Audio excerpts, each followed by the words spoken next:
ng ginawa niya, pang senador eh. Wow, Nakita ko sa video ko, kakaiba talaga yung performance niya. Tapos iba PR, hindi, kasi marami na ako hinawakan na politiko. Alam nila yan. Pero yung PR niyo, ma'am, iba. Malakas ang dating. Charisma. Malakas ang dating sa Parang gusto ko na malaglag dito. Hindi ka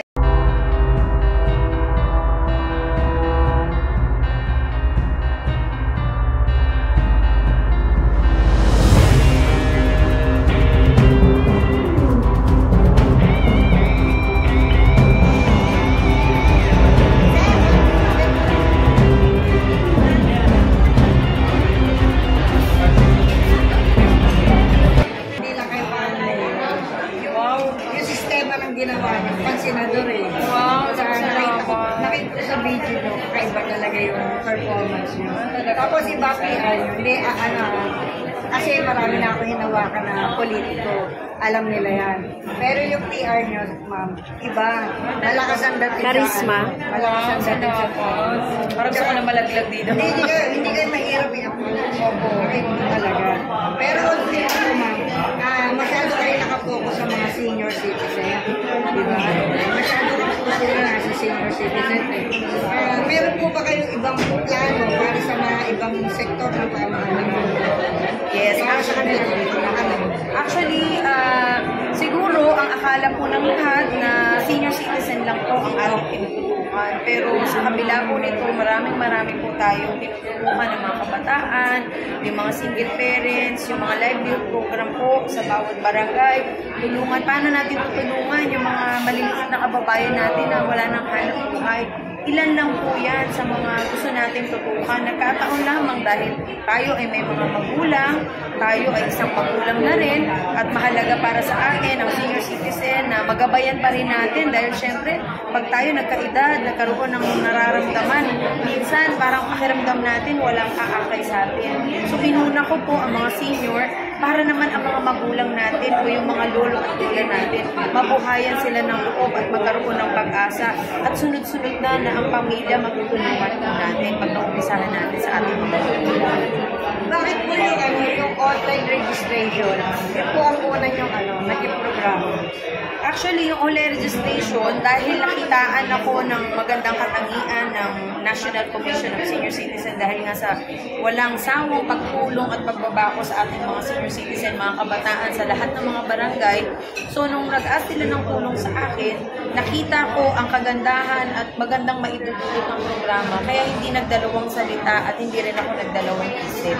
Tinulungan ko ang senior citizen dahil nakita ko na walang programa na tumututok sa kanila. At sa pagkakataon nito, yung ahensya ng National Commission of Senior Citizen ang tututok na at yayakap sa ating mga senior. Kaya naman yung online registration, talaga pong ginampanan ko yan, talagang binasan ko para maibaba ko dahil mahalaga na malaman ng ating mga senior citizen na sila po ay may benepisyo at karapatan bilang isang senior citizen. So pagka po sa online registration sila na-register, di ba, bibigyan na rin po sila ng automatic na ID katulad po ng nangyayari ngayon. Hindi na po sila kailangan pumunta pa sa City Hall para po, Yes, actually yung online registration, yan ay programa ng NCSC na magkaroon ng database ang mga senior. Bakit? Para malaman ang total ng senior citizen sa buong Pilipinas, malaman kung ilan ang tutulungan, malaman kung paano ba sila tutulungan, ano ba ang kadalasang pakiramdam o nararamdaman ng mga senior citizen, ang kanilang sitwasyon. Dahil dito sa online registration,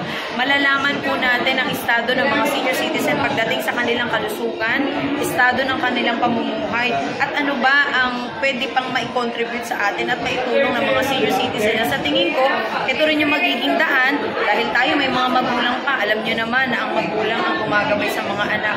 So dito po, tayo naman ang gagabay sa ating mga senior citizen. Sabi nyo po kanina, meron po sa talaan po nyo, meron na po 200,000 sa Maynila senior citizen na nakapag-rehistro. Sa tansya nyo po, ilan po ba senior citizen sa Maynila?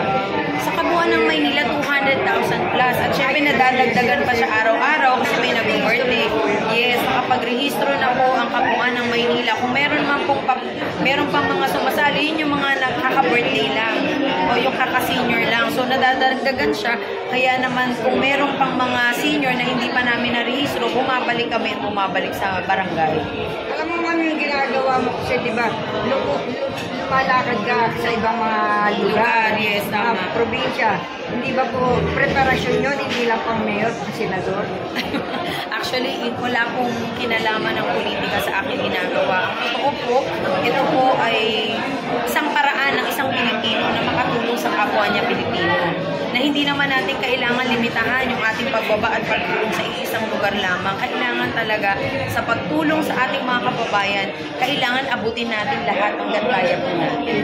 Pero po sabi niyo kanina, ang nag-uudyok po sa inyo, ang mga taong bayan para tumakbo kayo na mayor sa Maynila. So ito po tinatag niyo na IRM, preparasyon na po ba ito para sa inyo, papagpag po niyo sa Maynila? Actually, itong IRM, isang organization po ng isang grupo na ang tingin po nila sa akin ay isang ilaw daw. Isang ilaw ng tahanan na nagbibigay liwanag at pag-asa at gabay sa ating mga kababayan. Kaya hindi ko pwedeng sabihin na politika dahil tayo naman lahat bilang isang tao gusto natin maging ilaw sa lahat. Maliwanagan ang ating mga kababayang Pilipino na may programa at kailangan ang programa na ito ay malaman ng lahat at maibaba natin at maipaliwanag. Sabi niyo po kanina, gusto niyo po buhayin muli ang Maynila para po kay Atienza yun, ganun din po ang sinabi niya. Ano po ba problema ngayon sa Maynila?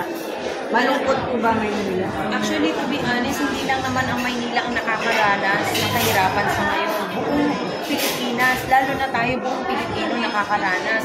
Pero yung pagtulong natin at pagbibigay ng magandang ehemplo sa ibang tao na kahit na wala tayo sa politika, tayo ay makakatulong. Isang paraan ko para ang mga Pilipino naman matouch ang kanilang heart na kapag kaya nilang tumulong, hindi mo na pala kailangan maging isang politiko dahil kahit ordinaryong tao ka, pwede ka palang makatulong sa kababayan mo. At itong ordinaryong tao na to na may puso at pagmamalasakit, pag pinagsama-sama natin, isang malaking tugon at kasagutan sa problema na ating kinakaharap.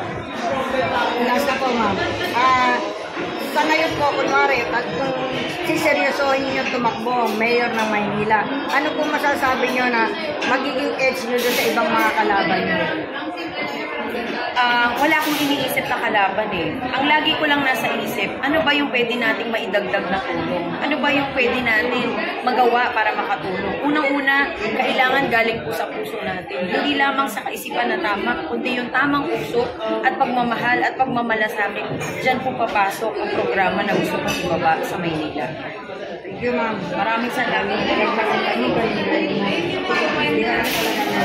Nakakasahan mo ako ma'am.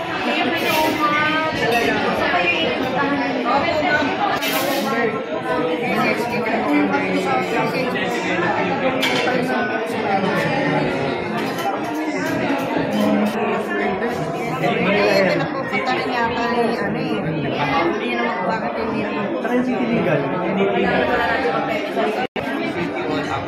Kukumplituhin ko na